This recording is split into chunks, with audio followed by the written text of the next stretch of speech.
collègues, permettez-moi de me saisir de ce rapport sur les ressources humaines pour faire un zoom sur la Convention pluriannuelle pour l'insertion des personnes en situation de handicap dans la fonction publique. Depuis 2016, Monsieur le Président, vous avez souhaité faire d'Auvergne-Rhône-Alpes une région exemplaire sur le sujet, une région leader, un modèle d'inclusion en France.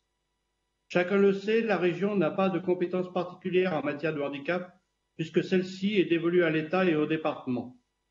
Cependant, nous avons volontairement choisi de prendre en compte ce sujet dans l'ensemble de nos politiques régionales, avec des efforts inédits en la matière. Nous pouvons collectivement en être fiers.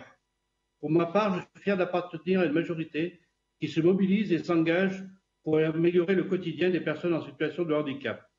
Et je veux ici remercier notre vice-présidente Sandrine Sex pour son travail, son engagement et sa détermination sans faille.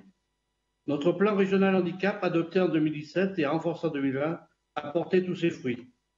D'abord dans nos murs, puisque notre collectivité compte aujourd'hui près de 10% d'agents en situation de handicap dans ses effectifs, ce qui est remarquable lorsque l'on sait que l'obligation légale est de 6% dans notre pays, ce qui nous place parmi les collectivités les plus inclusives en France.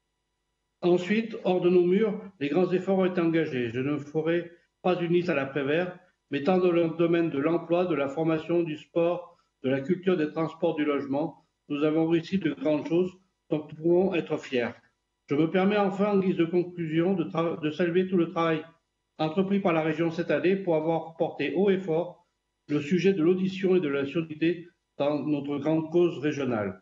Et je terminerai en vous donnant rendez-vous en 2023 à Vichy pour les Global Games, le plus grand événement multisport au monde pour les athlètes ayant une déficience intellectuelle et qui, j'en suis